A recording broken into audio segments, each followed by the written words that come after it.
અને હવે વાત કરવી છે વસ્તી ગણતરીની તૈયારી વિશે। ગુજરાત સહિત દેશમાં વસ્તી ગણતરીની તૈયારીઓ હાથ ધરાઈ રહી છે। વસ્તી ગણતરી પહેલા મકાનોની ગણતરી થશે। વસ્તી ગણતરી માટે શૈક્ષિક સંઘની 13 મુદ્દા પર રજૂઆત, જેમાં વસ્તી ગણતરી અને તે પહેલા મકાનોની ગણતરી મુદ્દે રજૂઆત છે।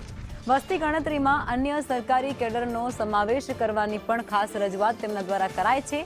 26 વિભાગોના કર્મચારીઓને વસ્તી ગણતરીમાં સમાવવા માટે રજૂઆત થઈ છે, જેમાં સહાયક શિક્ષકોને 2 કરોડનો વીમો આપવાની પણ માંગ ઉઠવા પામી છે। વોરંટ ઇસ્યુ ન કરવા બાબતે પણ શૈક્ષિક સંઘની રજૂઆત છે। સંકલનના અભાવની સ્થિતિ ન સર્જાય તેના માટે પણ ખાસ રજૂઆત થઈ છે। ગુજરાત સહિત દેશમાં વસ્તી ગણતરીની તૈયારીઓ અત્યારે શરૂ થઈ ચૂકી છે। વસ્તી ગણતરી પહેલા મકાનોની ગણતરી કરાશે।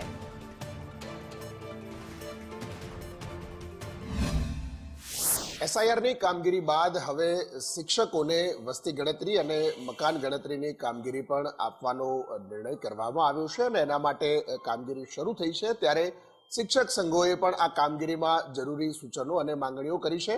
રાષ્ટ્રીય શૈક્ષિક મહાસંઘના પરેશભાઈ પટેલ છે આપણી સાથે, એમની સાથે વાત કરીશું। પરેશભાઈ, ફરીથી એક વખત શિક્ષણ ઉપરાંતનું વધારાનું કામ આ શિક્ષકોને સોંપવામાં આવી રહ્યું છે। આપ પણ તમામ લોકો મળ્યા હતા વસ્તી ગણતરી નિયામકને, શું રજૂઆત કરી છે અને કેમ રજૂઆતો કરવી પડી?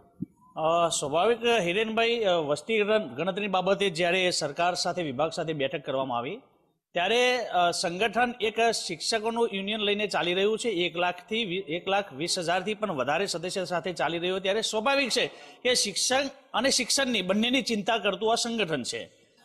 એસઆઈઆરની કામગીરીની આપણે વાત કરીએ પ્રમાણે જ્યારે ભૂતકાળની અંદર પણ, જ્યારે અત્યારે વર્તમાનમાં પણ આ કામગીરી અત્યારે ચાલી રહી છે।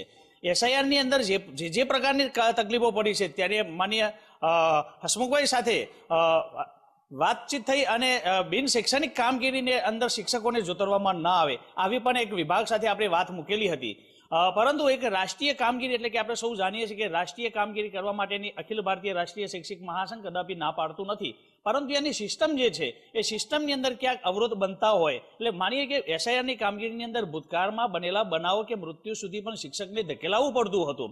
શિક્ષકોની જે વેદનાઓ છે શિક્ષકને ક્યાંય સાંભળવામાં નથી આવતા। આ તમામ પ્રકારની દિલ ખોલીને ત્યાં માન્ય અધિકારીશ્રીઓ સાથે સંગઠને વાત કરી છે।